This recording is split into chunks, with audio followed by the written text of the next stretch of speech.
Assalomu alaykum. Men Farg'ona viloyati O'zbekiston tumani O'qchi qishlog'idan Samarqandlik akamizga mana shunday suv filtr apparatini zakaz qiluvdik. Hech qanday ustaning yordamisiz bu zaxira banki bu filtr apparat.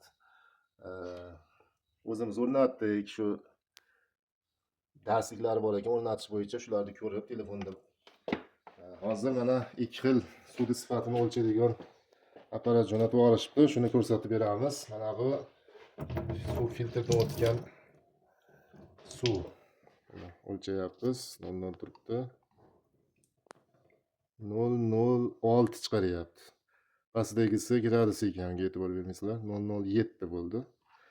Endi bunisi o'zimizda artizan suvi, kranli suvi. Hop, bunda 281-82 chiqaryapti. 282 ni 007 qilib beryapti ekan filtr. Endi ikkinchi apparat mana yoqyapmiz. Hop, bittasi suv filtrdan o'tgan suv, bittasi artizan suv. Mana bittasi qaynayapti. O'ng tarafdagisi filtr apparatdan olingan suv, bunisi kranli suvi, filtrsiz. Qorayib ketyapti kranli suv.